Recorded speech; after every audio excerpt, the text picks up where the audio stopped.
네, 김용환입니다. 같이 말씀 묵상하겠습니다. 여러분, 체르노빌 원전 폭발 사건을 기억하시나요? 1986년에 소련 체르노빌의 원자력 발전소가 폭발해 버렸는데요. 그날 밤에 기술자들은 경고를 무시했습니다. 이 원자력 발전소가 폭발할 수도 있음에도 불구하고 이 정도는 괜찮아. 이 정도는 문제가 없어. 그런데 어떻게 됐습니까? 도시 전체가 붕괴하게 되었죠. 네, 이 방사능이 이제 퍼져 나오면서 사실은 굉장히 위험 요소가 되었습니다. 우리나라도 이 방사능의 영향을 받았죠. 근데 문제는 뭐였냐면, 이 원자력 발전소가 터지면서 그 도시 전체가 사실 폐허가 되었잖아요. 근데 이스라엘 백성들도 예루살렘에서 하나님이 너네 이렇게 하면 안 돼. 계속해서 선지자를 통해서 경고하셨지만 그걸 듣지 않았다라는 것이죠. 우리도 어떤 사건과 사고, 문제가 생길 때 우리 자신을 돌아보면 경고와 위험성을 우리가 인지하지 못한다라는 것이죠. 그렇게 살면 축복받지 못해. 그렇게 하면 안 돼. 하지만 우리는 안전 불감증에 걸려서 뭐 그 정도야 뭐 괜찮아. 그러다가 어떻게 됩니까? 이스라엘 백성들도 그러다가 결국에 불에 타 버리고 끌려가게 되고 유린당하고 그 자녀들과 그 손주들이 바벨론으로 끌려갈 수밖에 없었다라는 것입니다. 오늘 본문의 11절의 말씀에 보면 이런 말씀이 있습니다. 여호와께서 그의 분을 내시며 그의 맹렬한 진노를 쏟으시며 시온의 불을 지르사 그 터를 사르셨도다. 우리 한국교회가 이렇게 된 거는 사실 우리가 우리 자신을 돌아보지 않았기 때문에 하나님이 진노를 쏟으신 것처럼 교회 안에 불이 질러지고 모두가 다 대피하러 교회를 떠나갔던 것처럼 우리 교회도 상당히 경고와 어떤 위험성을 감지하지 못했다라는 것입니다. 그냥 하나님이 분을 내시는데도 그 분이 우리가 잘못해서 온 것이 아니라 그냥 시대적인 문제로 치부하는 경우가 상당히 많다라는 것이죠. 시온은 무엇을 잃어버렸을 때 하나님의 심판의 대상이 됐습니까? 거룩이라는 것이죠. 카도시라고 하는 이 거룩이라는 것을 잃어버리니까 어떻게 됐습니까? 하나님이 그 터를 사르셨다라는 거예요. 왜 그 터를 하나님께서 불사질러서 없애버리려고 하셨을까요? 이스라엘의 존재의 목적, 이스라엘이 하나님을 닮았다라는 것은 거룩성이잖아요.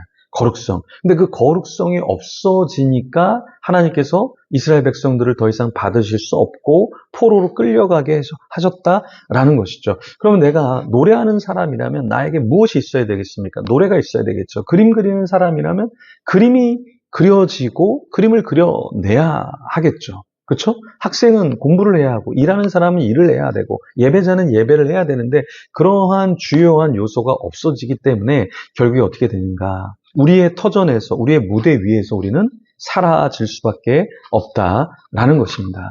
제가 늘 하는 말이 있죠. 음식점에 갔는데 음식을 안 주고 자꾸만 노래만 불러주는 거예요. 노래를 들으러 갔는데 노래는 안 부르고 자꾸 음식만 주는 거예요. 내가 가는 그 장소의 목적이 무엇인가? 그 목적에 부합할 때 사람들은 계속해서 찾아오기 시작한다라는 것이죠.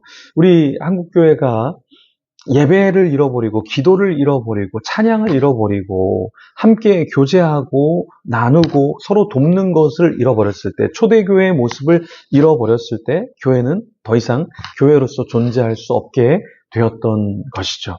헌신하는 자들이 왜 없을까요?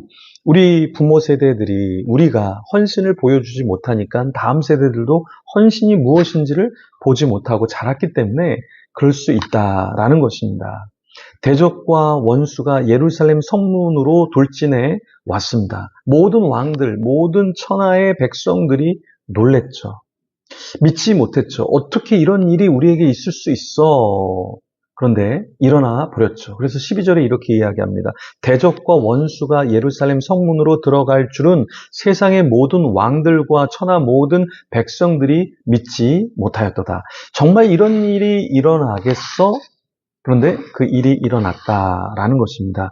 우리도 우리가 해야 할 일, 우리가 집중해야 할 것을 집중하지 않으면 나의 무대와 나의 삶의 터전은 사라진다라는 것입니다. 우리 성도는 무엇을 해야 온전히 서 있을 수 있을까? 예배를 해야 서 있을 수 있어요. 내가 하나님을 만나야 하나님과 교제해야 누굴 만나도 마음이 어렵지 않고 품을 수 있고 사랑할 수 있고 회복할 수 있다라는 것입니다. 예루살렘의 그 백성들은 하나님의 도성 안에서 하나님을 잃어버렸어요.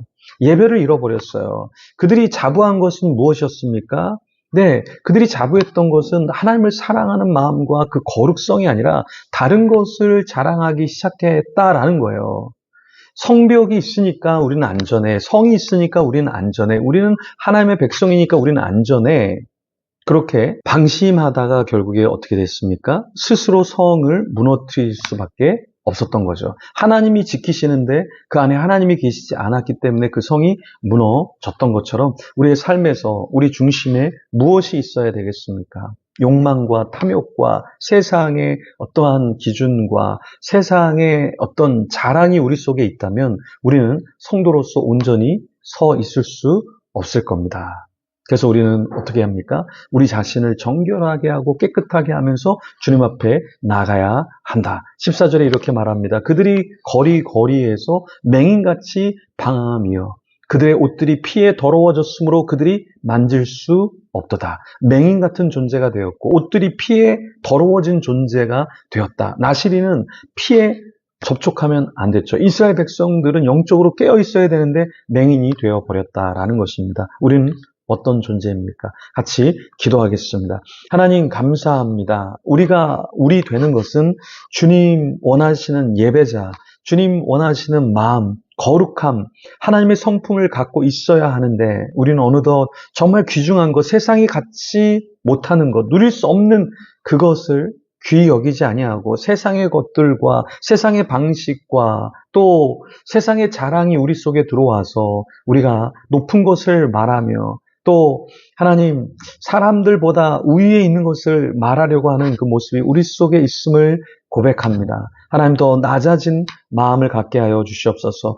우리 안에 하나님의 성도의 정체성을 갖게 하여 주시옵소서. 오늘 하루도 성령 하나님의 인도함을 따라서 용서할 자를 용서하게 하시고 만나는 자에게 위로할 자가 있다면 위로하게 하여 주시고 하나님의 마음으로 나가게 하여 주시옵소서. 거룩한 옷을 다시 입게 하여 주시옵소서. 닫혀진 눈, 보지 못하는 그 눈이 열려서 보게 하여 주시옵소서. 감사합니다. 예수님 이름으로 기도드립니다. 아멘. 계속해서 기도하며 주님 앞에 나가겠습니다.